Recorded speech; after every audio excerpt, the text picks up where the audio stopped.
예수님은 나의 구주 친구 되십니다. 여러분 삶에 우리가 복음 누림으로 복음 누림 컨텐츠를 가지고 지금 계속 우리가 강조하고 있는데요.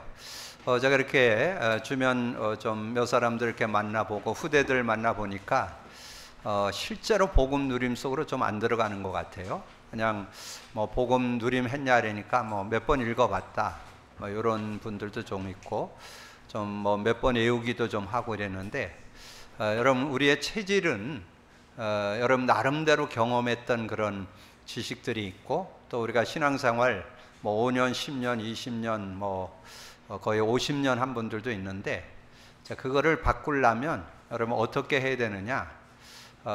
최소한 100회 여러분 매일 100회를 고백 선포하는 시간을 가져서 6개월은 하셔야 됩니다. 그러지 않으면 여러분 각인 풀이 체질 안 바뀝니다. 여러분 한 6개월 정도는 그렇게 하고 내가 볼 때는 나는 내 기준이 다른 사람보다 나는 강하다 이런 분들은 300회를 한 6개월 하셔야 됩니다. 그러지 않으면 여러분 못 바꿉니다.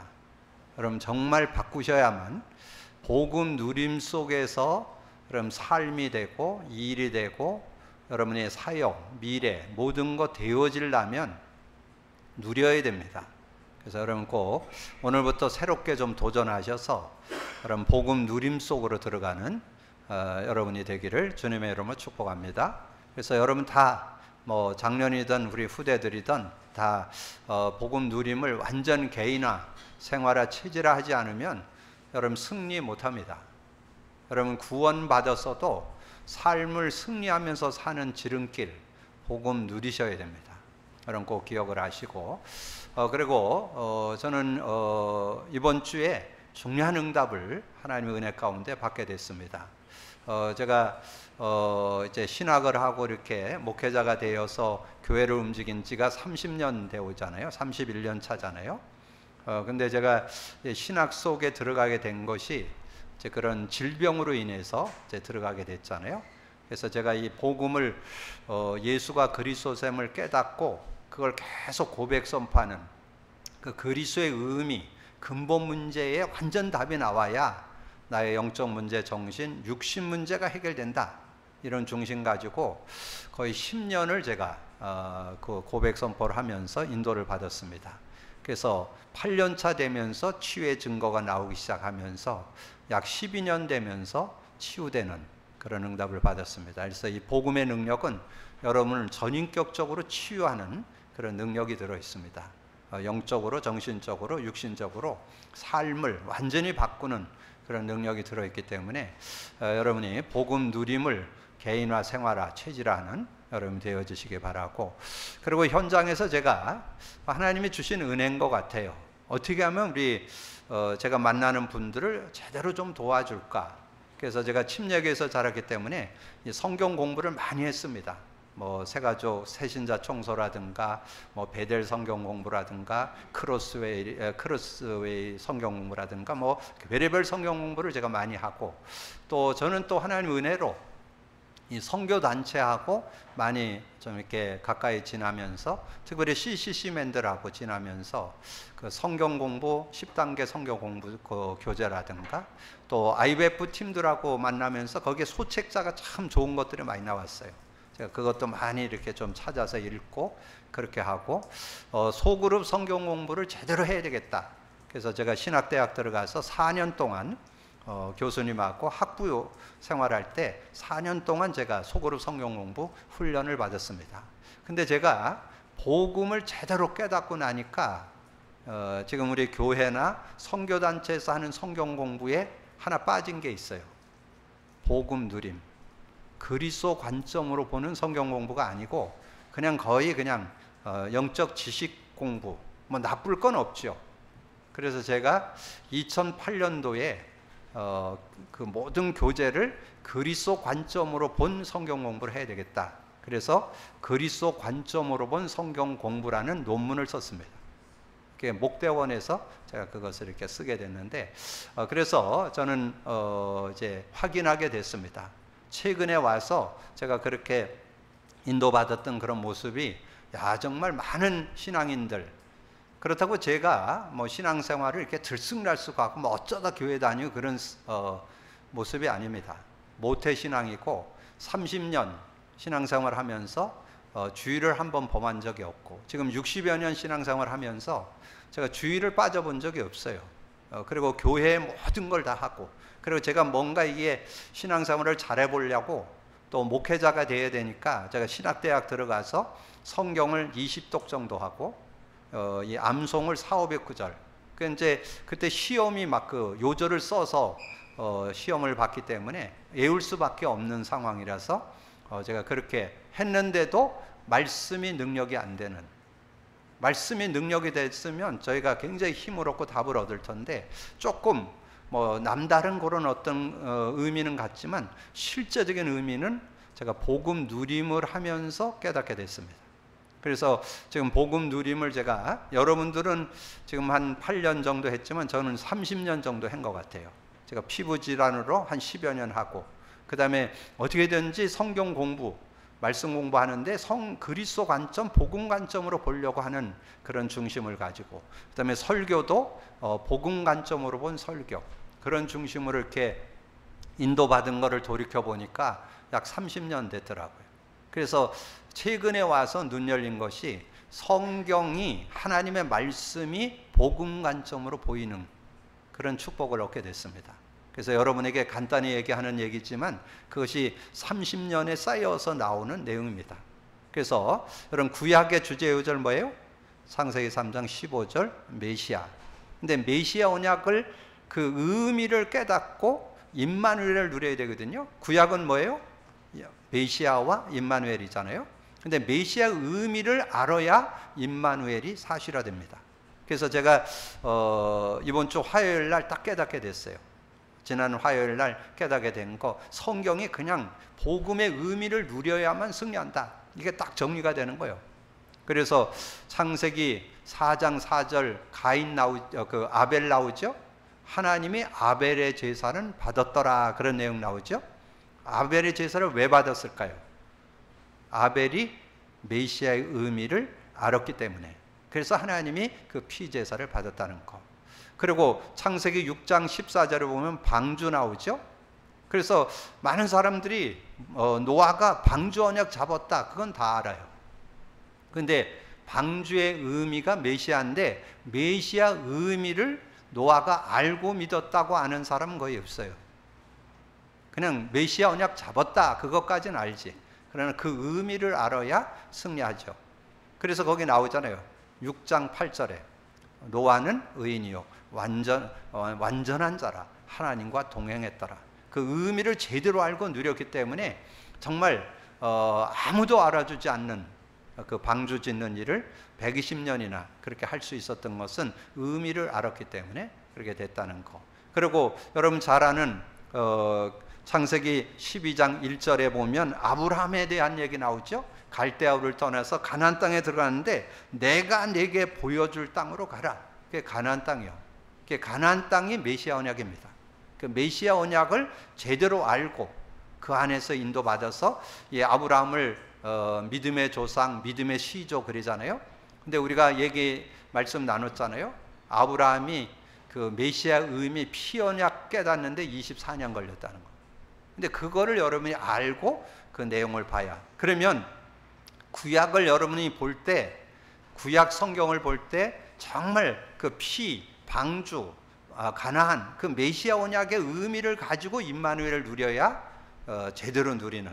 그래서 요셉이 임마누엘 누리고, 사무엘이 임마누엘 누리고, 다윗이 임마누엘 누렸는데, 그 임마누엘 누린 그 비밀이 메시아 언약이 확실했다는 거. 지난주 말씀드렸죠. 히브리서 11장, 믿음으로 아브라함은, 믿음으로 사라는, 믿음으로 모세는, 믿음으로 그 기생 라합은 다 믿음으로인데, 무슨 믿음? 메시아의 믿음을 확실하게 갖고 있었다. 의미를 알고 있었기 때문에 그들이 승리했다. 이렇게 정리하면 여러분 성경을 바르게 볼 수 있다는 거. 그리고 신약에 와서는 요한복음 3장 14절 15절에 보면 모세가 뱀을 든 것 같이 인자도 들려야 하리라. 그래서 그 뱀, 그러면 또 사단하고 또 혼동되니까 그 놋뱀을 얘기하거든요.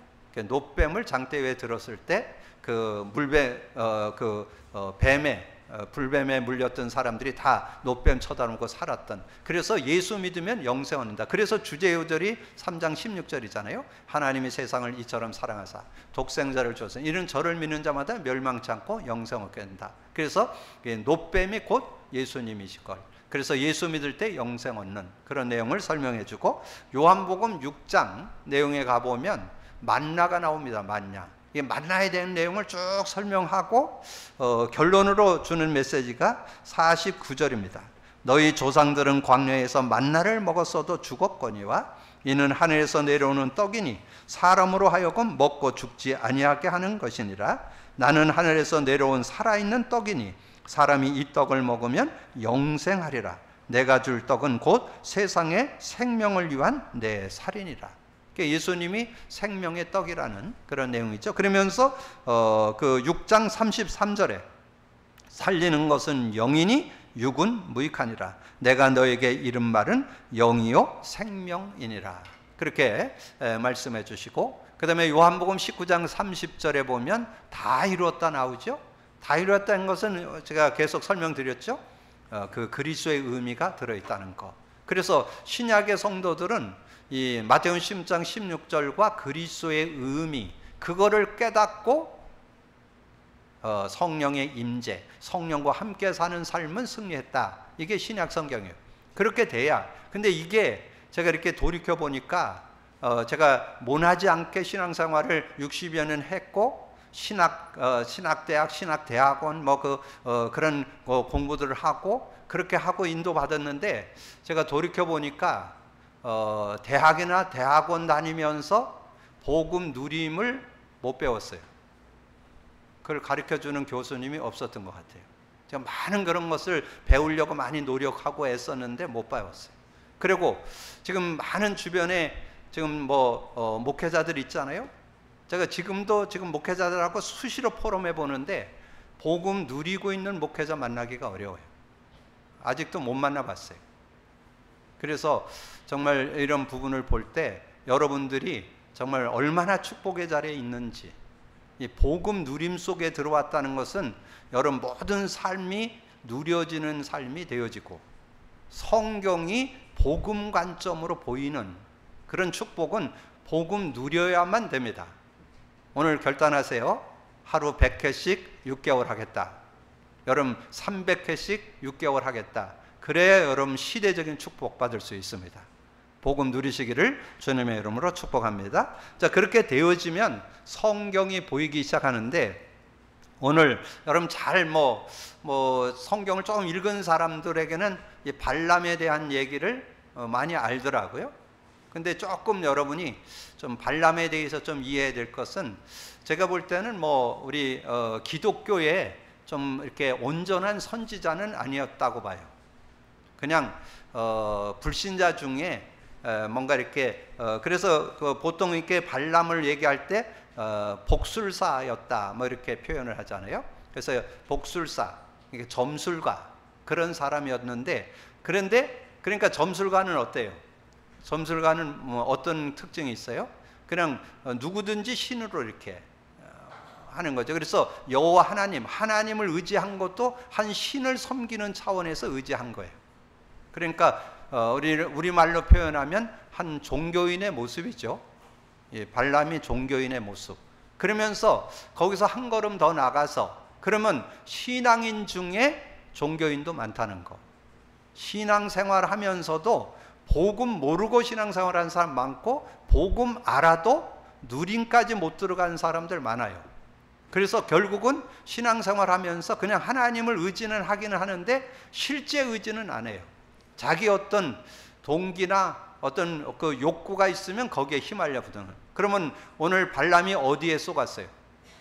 발람이 어떤 삭슬 준다는 금은 보화, 어떤 명예, 이런 권력, 이런 데 눈이 어두워서 거기에 휩쓸리는 그런 내용이잖아요. 그럼 이거를 통해서 오늘 세속의 유혹과 선택, 세상적이고 육신적이고 물질적이고 이런 것들의 유혹에서 나는 어떻게 살아갈 건가? 근데 여러분이 답이 있어야 그게 가능합니다. 복음 누림의 답이 없으면 분별이 안 돼요. 그래서 제가 새 5절 드렸죠? 너희는 유혹의 욕심을 따라 썩어져가는 구습을 따르는 옛사람을 벗어버리고. 옛사람 있다는 거예요. 옛사람 뭐예요? 창세기 3장에 태어나서 창세기 3장 속에서 살던 그런 모습, 그걸 옛사람이라고 그래요. 그래서 23절, 24절에 보면 그게 나와요. 24절에 새 사람을 입으라. 여러분 새 사람을 입었잖아요. 여러분 예수 믿고 새 사람 됐죠? 고린도후서 5장 17절 그런즉 누구든지 그리스도 안에 있으면 새로운 피조물, 새 사람이요. 근데 새 사람인데 새 사람으로 살아가는 방법을 가르쳐 줬어요. 여러분이 어떻게 옛사람에게 묶이지 않고 새 사람을 입고 살아갈 거냐, 거기에 답 나와요. 그래서 성경은 대부분 그 챕터에 답이 다 들어있어요. 예배서 4장 30절 성령을 근심케 하지 말라는 거죠. 성령을 근심케 하지 말라는 거 뭐예요? 성령이 있는데 왜 너 성령 의지 안 하냐, 그 얘기예요. 성령 의지하면 네가 옛사람에 속지 않고 새 사람을 입으며 정말 살아갈 텐데, 네가 새 사람을 안 입고 자꾸 옛사람으로 살아가는 거지. 왜냐하면 성령 의지를 안 하니까. 성령이 분명히 우리 안에 계시는데도 성령 의지는 안 한다. 그래서 성령을 근심케 하지 않는, 성령을 기쁘게 해드리는 여러분 되시기를 주님으로 축복합니다. 성령을 기쁘게 한다. 성령 의지하며 살아야 옛사람에게 매지 않고 새 사람의 축복을 얻을 수 있다는 거죠. 로마서 7장 23절 내 지체 속에 한 다른 법이 내 마음의 법과 싸워 내 지체 속에 있는 죄의 법으로 나를 사로잡아 가는 것을 보는 거다. 그러면서 24절은 뭐라 했어요? 오호라 나는 죄가 나를 사로잡아 가는 거. 오라 나는 나의 죄 가운데 나를 몰아가는도다. 그런 고백을 하자면 바울이 굉장히 복음을 갖고 있는 그런 사람에도 자신을 완전히 이 죄의 법으로 자신을 끌고 갖고 있다는 거예요. 그런 모습을 고백하는 그런 내용이에요. 근데 거기서 어떻게 벗어나요? 여러분이 계속 죄의 법이, 여러분 속에 죄의 법이 막 계속 여러분을 끌고 가는데 거기서 여러분 빠져나오려면 어떻게 빠져나올 수 있느냐? 2절에 나와요. 8장 2절 이는 그리스도 예수 안에 있는 생명의 성령의 법이 죄와 사망의 법에서 너를 해방하였으므라. 죄와 사망의 법에서 언제 해방받느냐? 성령의 도움을 받아야. 성령 도움 받아야만 여러분이 죄의 법에서 벗어나고 하나님의 법을 따르는 그런 삶이 되어질 수 있다는 거죠. 그러면서 고린도전서 3장 3절에 너희는 아직도 육신에 속한 자로다. 너희 가운데 시기와 분쟁이 있으니 어찌 육신에 속하여 사람을 따라 행함이 아니라. 육신을 따르는 게 뭐냐고? 사람 따라가는 거예요. 사람 따라가. 육신을 쫓는 게 뭐예요? 세상 따라가는 거, 물질 따라가는 거, 사람 따라가는 거. 그래서 거기에 특별히 4절에 뭐 나와요? 나는 바울파, 나는 아볼로파. 여러분 사람 의지하지 마세요. 사람은 그냥 존경하고 같이 가는 것이지 의지할 대상은 아닙니다. 그래서 사람도 의지하면 안 되고 뭐를 의지해야 된다? 성령을 의지해야 된다. 그래서 여기는 안 나왔지만 뭐 나와요? 여러분 신앙생활 20년, 50년, 100년 신앙생활 했어. 근데 여러분 신앙생활의 결과가 나무와 집과 풀이 될 수 있다니까. 그거 뭐냐면 성령 인도 안 받고 여러분의 힘으로 신앙생활하면, 여러분이 열심히 하고 이러는 거는 좋은 거지만 그거 가지고 한다고 승리 못해요. 그래서 분명히 결과 얘기했어요. 내 공적이 드러나는데 나무나 짚이냐 풀이냐, 금과 은과 보석이냐, 거기에 분명한 답을 정리해 줬어요. 그래서 어떻게 하면 승리한다? 16절 너희가 하나님의 성전인 것과 하나님의 성령이 너희 안에 계시는 줄을 알지 못하냐. 성령의 도움 안 되면 누구든지 육신에 매여서 살아갈 수밖에 없는 그런 모습이라는 것을 우리에게 말씀해 주죠. 오늘 세속의 유혹과 선택, 발람이라는 한 이방 선지자인데 이 복술자 종교인의 모습을 보면서 내 신앙도 체크를 해봐야 돼요. 나도 신앙인이라면서 하나님을 믿고 따라간다고 그러면서 나는 혹시 그러지 않는가? 이걸 한번 오늘 말씀을 통해서 점검해보는 귀한 시간이 되시길 바랍니다. 그래서 세속적인 것에 유혹되다. 자, 이스라엘 자손이 또 길을 떠나 모압 평지에 진을 쳤으니 요단 건너편 곧 여리고의 맞은편이더라. 신본의 아들 발락이 이스라엘 일에 아무리에 행한 모든 일을 보았으므로 모압이 심히 두려워하였으니 이는 이스라엘 백성이 많음으로 말미암아 모압이 이스라엘 자손 때문에 번민하더라. 왜 그럴까요? 숫자에 거기에 눌려가지고 이 모압 왕 이 발락이 이제 고민에 빠지는 그런 모습이 되잖아요. 그러니까 고민에 빠지니까 어떻게 돼요? 자, 7절에 고민에 빠지니까 모압 장로들과 미디안 장로들 손에 복채를 가지고 떠나 발람에게 이르러 발락의 말을 그에게 전하매 발람이 그들에게 이르되 이 밤에 여기서 유숙하라. 여호와께서 내게 이르시는 대로 너희에게 대답하리라. 모압 귀족들이 발람에게 발람에게서 유숙하니라. 하나님이 발람에게 임하여 말씀하여 이르되 너와 함께 있는 이 사람들이 누구냐? 발락이 하나님께 아뢰되 모압 왕 신볼의 아들 발락이 내게 보낸 자들이니이다. 이르기를 보라, 애굽에서 나온 민족이 지면에 덮였으니 이제 와서 나를 위하여 그들을 저주하라. 내가 혹 그들을 쳐서 몰아낼 수 있으려나. 하나님이 발람에게 이르되 너는 그들과 함께 가지도 말고 그 백성을 저주하지도 말라. 그들은 복을 받을 자들이야. 그러니까 복술자니까 자기에게 어떻게 하면 유익될까? 하나님의 말씀은 얘기해 깨달아도 거기에 순종 안 해요. 그건 순종 안 하고 자기 나름대로 선택을 하는 그런 모습이 나오잖아요. 그러면서 이제 15절에 발락이 다시 그들보다 더 높은 고관들을 더 많이 보내며 그들이 발람에게로 나아가서 그에게 이르되 신볼의 아들 발락의 말씀에 청하건대 아무에게도 거르끼지 말고 내게로 오라. 내가 그대를 높여 크게 존귀하게 하고 그대가 내게 말하는 것은 무엇이든지 시행하리니 청하건대 와서 나를 위하여 이 백성을 저주하라 하시더이다.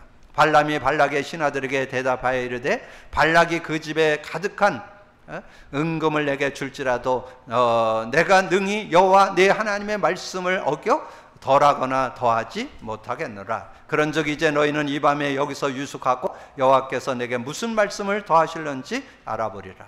실제는 은과 금에 대해서 아주 자기는 거기에 관계가 없다 그랬지만 내심에는 거기에 지금 유혹받고 있는 이 발락의 모습. 우리가 겉으로는 뭔가 하나님 앞에 인도받는 것처럼 그러는데 실제는 내면에는 물질적인 거, 육신적인 거, 세상적인 유혹에 자꾸 넘어진다는 것을 우리에게 말씀해주고 있는 거죠. 자, 이래서 이 세속적인 것에 유혹되는 이 발람의 모습을 보면서 나는 세속적인 거, 이 육신적이고 물질적이고 성공적인 거 이런 것들에 내가 유혹되지는 않는지 체크해보는 그런 시간이 되고, 근데 결국 어떻게 해요? 짐승에게 조롱당하는 그런 모습이 됐죠. 그래서 21절 발람이 아침에 일어나서 자기 나귀의 안장을 지우고 모압 고관들에게 함께 가니 그가 감으로 말미암아 하나님이 진노하심으로 여호와의 사자가 그를 막으려고 길에 서니라. 발람이 자기 나귀를 타고 그의 두 종 그와 함께 있더니 나귀가 여호와의 사자의 칼을 빼어 손에 들고 길에 선 것을 보고 길에서 벗어나 밭으로 들어간지라.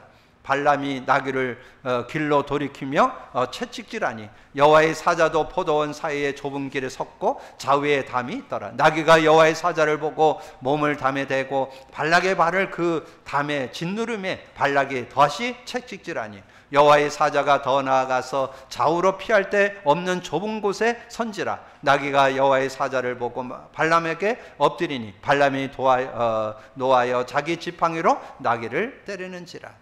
결국은 이 나귀가 지금 이 발람은 못 봐요. 발람은 천사가 지금 앞에 서 있는 거 몰라. 근데 이 나귀는 봐요. 여러분 잘못하면 짐승에게 조롱받는다니까. 여러분 짐승에게도 교훈받는 그런 인생이 된다니까. 여러분 정말 우리가 복음 안에서 어떻게 살아야 되는지. 그래서 이제 하나님이 그 나귀의 입을 열어갖고 얘기하잖아요. 그게 28절이죠. 여호와께서 나귀의 입을 여시니 발람에게 이르되 내가 당신에게 무엇을 하였기에 나를 이같이 3번이나 때렸냐. 발람이 나귀에게 말하되 내가 나를 거역했기 때문이 내 손에 칼이 있었더라면 곧 너를 죽였으리라. 나귀가 발람에게 이르되 나는 당신이 오늘까지 당신의 일생 동안 탄 나귀가 아니냐. 내가 언제 당신에게 이같이 하는 버릇이 있었더냐. 그가 말하되 없었느니라. 이 나귀에게도 책망받는 그런 모습이 됐잖아요. 그때 여호와께서 발람의 눈을 밝히심에 여호와의 사자가 손에 칼을 빼들고 길에 선 것을 보고 머리를 숙이고 엎드리니 여호와의 사자가 그에게 이르되 너는 어찌하여 내 길을 이같이 내 나귀를 이같이 3번이나 때렸느냐. 보라, 내 앞에서 내가 길이 사악함으로 내가 너를 막으려고 나왔더니 나귀가 나를 보고 이같이 3번이나 돌이켜 내 앞에 피하느니라. 나귀가 만일 돌이켜 나를 피하지 않았더라면 내가 벌써 너를 죽이고 나귀는 살렸을 것이다. 분명하게 얘기하죠. 우리가 정말 영안이 어두워지면 이런 삶이 되어진다는 거예요. 그래서 우리가 여러분의 삶이 영안이 띄는 길이 있는데 그게 뭐냐면 복음 누림 컨텐츠 속으로 들어가야 돼요. 완전히 여러분이 복음 누림 개인화, 생활화, 체질화 돼야 됩니다. 완전히 일심전심 지속해야 됩니다. 24, 25 영원해야 됩니다. 각인 뿌리 체질 돼야 됩니다. 그러지 않으면 안 바뀝니다. 그러지 않으면 안 보여요. 여기에 뭐 발람이 그랬다고 우리가 욕할 게 아니라 우리도 그런 모습 될 수 있어요. 우리도 육신적이고 세상적이고 어떤 명예적이고 이제 물질적이고 이런 데 눈 돌아갈 수밖에 없어요. 우리도. 그래서 우리가 어떻게 살아야 될 것인가 다시 한번 우리가 뭐 이 발람처럼 종교적인 그런 모습을 떠나서 우리는 그래도 신앙 안에 있잖아요. 그렇다면 우리는 더군다나 하나님의 자녀이고 복음을 깨달은 복음 누리는 자라면 정말 어떤 선택을 해야 될 건가? 겨우 선택한다는 게 뭐예요? 세속적인 선택의 결과가 이 36절부터 나오죠. 발람은 발락이 온다함을 듣고 모압 변경의 끝 아르논가에 있는 성까지 가서 그를 영접하고 발람은 발람에게 이르되 내가 특별히 사람을 보내어 그대를 부르지 아니하였느냐? 그대가 어찌하여 내게 오지 아니하였느냐? 내가 어찌 그대를 높여 존귀하게 하지 못하겠느냐. 존귀하게 한다는 거야. 뭔가 자리도 주고 위치도 주고 뭐 명예도 주고 한다는 거죠. 세상적으로 뭔가 주겠다는 그런 얘기를 이 발락이 얘기하는 거죠. 그때 38절에 발람이 발락에게 이르되 내가 오기는 하였으나 무엇을 말할 능력이 있으리까? 하나님이 내 입에 주시는 말씀 그것을 말할 뿐이니라. 여러분이 복음 누림이 없으면요 이 38절만 읽으면 야 발람 신앙이 좋네 그렇게 보겠죠. 근데 그 내심 속에는 전혀 신앙 없습니다. 그걸 볼 수 있어야 돼요. 뭔가 자신이 믿음으로 사는 것 같고 신앙으로 사는 것 같은데 여러분 요걸 분별할 수는 영안을 열어야 돼요. 영안이 띄어야 돼요. 제가 얘기했잖아요. 그게 업에 있는 그런 얘기 아니에요. 제가 학부 신학을 다니고 이 대학원에 많은 또 그런 연구도 하고 공부하는 시간들을 많이 투자했는데 제가 많은 신학자들 만났지만 복음 누림은 제가 못 배웠습니다. 그리고 많은 지금 목회자들과 만나지만 진정한 복음 누리고 있는 목회자들을 만나기가 어렵습니다. 정말 하나님이 이 시대에 저와 여러분에게 특별한 은혜를 주셨음을 믿고 믿음으로 누리게 되기를 주님의 이름으로 축복합니다. 그러면서 39절 40절에 발람이 발락과 동행하여 기핫 우솥에 이르렀거늘 발락이 소와 양을 잡아 발람과 그와 함께한 고관들을 대접하니라. 뭐 결국은 대접은 받았어요. 육신적이고 세상적이고 물질적인 대접은 받았어요. 우리 인간은 그걸로 만족 못합니다. 우리는 뭐에? 하나님이 주시는 정말 복음의 능력, 정말 하나님이 주시는 말씀 속에서 뭔가 깨닫고 누리는 그런 삶이 될 때 진정한 축복을 여러분 누릴 수 있습니다. 여러분 복음 안에 누림을 가져서 정말 시대에 진정한 복음인, 복음을 갖고 누리는 신앙인들 되기를 주님의 이름으로 축복합니다. 여러분 발람의 그 생애를 한 요절로 지박해서 정리했어요. 유다서 1장 11절에 나와요. 유다서 요한 3서 다음에 나오죠. 유다서 1장 11절 화 있을진저 이 사람들이여 가인의 길에 행하였으며 가인 잘 알죠?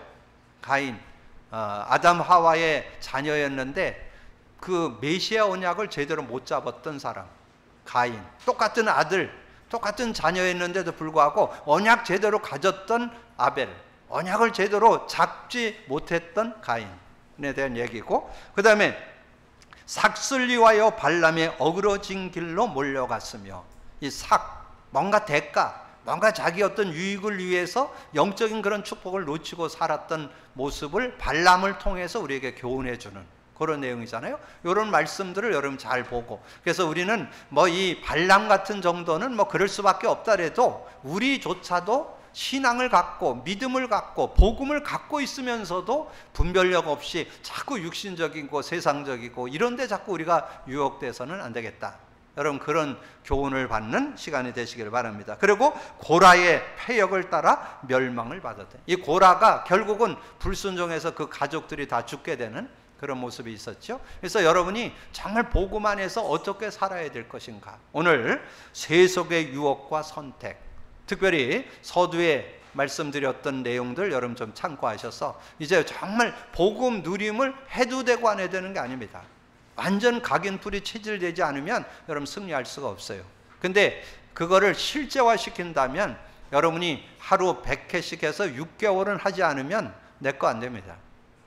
조금 여러분 나는 뭐는 다른 생각과 기준이 좀 다른 사람보다 좀 남다르다 이런 분들은 한 300개 하셔야 됩니다. 그래야만 바뀌어요. 그러면 어떻게 되냐, 모든 것이 누려지고 모든 것이 되어지는 축복 속으로 들어가고, 그리고 성경이 복음 관점으로 보이기를 시작합니다. 그래야 여러분이 말씀의 한 단어, 한 문장, 성구, 내용, 요즘에 깨닫게 됐어요. 인물들, 여러분 히브리서 11장에는 나온 인물들 다 믿음으로 그 사람들이 메시아 언약을 제대로 깨닫고 누렸기 때문에, 로마서 16장에 그리스도 안에서 그러면서 누구누구 이렇게 설명 나와요. 주 안에서, 그리스도 안에서, 예수 그리스도 안에서 살았던 사람들이 기록되어 있습니다. 그러면 그 안에서 누림이 있었기 때문에 시대에 하나님의 축복을 받았다는 거죠. 여러분도 그 축복 속에 들어가기를 주님의 이름으로 축복합니다. 주님 감사합니다. 오늘도 귀한 날 주시고 귀한 말씀 나눌 수 있도록 은혜 주신 거 감사합니다. 뜨거운 말씀 속에 우리가 오랜 동안 복음 누림의 컨텐츠 갖고 인도받았는데 아직도 개인화, 생활화, 체질화 24, 25 영혼 속으로 못 들어갔다면 하나님께서 복음 누림을 새롭게 도전해서 정말 복음 누림으로 모든 것이 누려지고 되어지는 축복 속으로 들어가고 성경 66권이 복음 관점으로 보여지는 축복을 받는 우리 모든 성도들 되게 하여 주옵소서. 그 믿음 안에서 승리하는 우리 모두가 될 수 있도록 역사해 주옵소서. 그래서 진정으로 참 신앙인의 축복이 뭔지를 우리가 찾아내고 그 응답을 받고 그것에 대한 증인들 되는 저희들 되게 하여 주옵소서. 감사거리 주님 예수 그리스도 이름으로 기도하옵나이다. 아멘.